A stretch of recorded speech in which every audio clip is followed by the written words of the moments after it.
another Try This Thursday. I'm Miss Amy, and I work at the South St. Paul Public Library. Today we are going to do a fun storytelling activity called Create a Story. Before you can write your own story, it's important to know what sort of the things that you want to include might be. So we're going to talk about the 5-finger story retell, which is a strategy to help children remember the basic events of a story as developed by literacy expert Jan Richardson. So you're going to start with your thumb. The thumb stands for characters. Who's in the story? How do they act? What do they look like? What do they think about? Who do they come in contact with? Who do they encounter?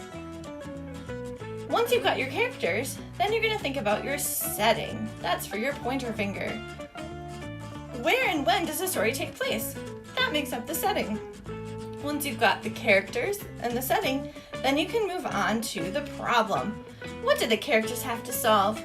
Every good story has a problem. It could be a problem that they are having themselves. It could be a problem that's happening between two characters in the story, or between a character and the place.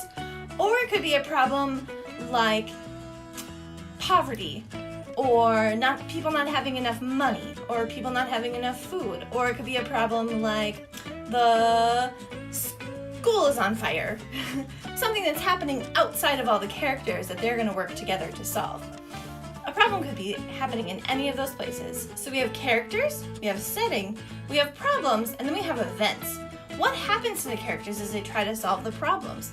Some things will be good things, some things might be negative things that make the problem worse or make it take longer. They could be events that happen within characters, that happen to the characters. All kinds of events happen. And then the last one, for your pinky finger, is the solution. How do the characters solve the problem? So again, we have characters, setting, problem, events, and solutions. That is the 5-finger story retell strategy, and you're going to use that to help write your stories.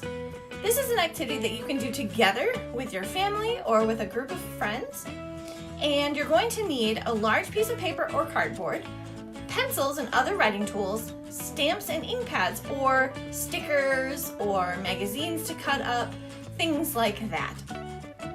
So you want to make sure that everyone can reach the materials. So you're going to put your large piece of paper and cardboard in the middle of the table, or the middle of the area where you are, and then put the stickers and stamps and everything around it. Using the 5-finger story retell strategy, write a story. So you're going to start with a phrase like, once upon a time, or in a land far, far away, something like that everyone agrees on. Then the youngest person will start first, and they'll create a character.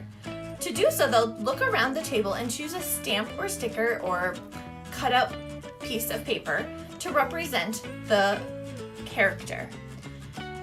They're gonna, if they're too young to write words themselves, someone else can help them write to continue the story, like lived a, and then let's say they chose a picture of a cat. Lived a cat named Fluffy. But instead of writing cat, you'll put the stamp or sticker in place. Sometimes these kinds of stories are called rebus stories. The next person can continue with the characters, the next oldest person, or you can move on to the setting. So they get to choose if they want to add more characters or develop the character of Fluffy, or whatever. They can do that, or they can say that Fluffy lived in a castle, if they found a castle on the table. Continue taking turns adding sentences until you have reached the end of the story. So, ways that you can extend this activity is to go back once you're done and add more details. Maybe you want to talk a lot more about what the castle looks like, or who Fluffy's family was. You could also turn your story into a book. All you have to do to make a book is fold some pieces of paper together and then draw pictures to show what's happening in your story, to describe the castle, to describe what Fluffy looks like, to show the picture of the problem and the events that they have and that happened in the story, and then write the words on each page. I hope you tried this week and have a great time doing it. We'll be back again next week with another Try This Thursday. Bye!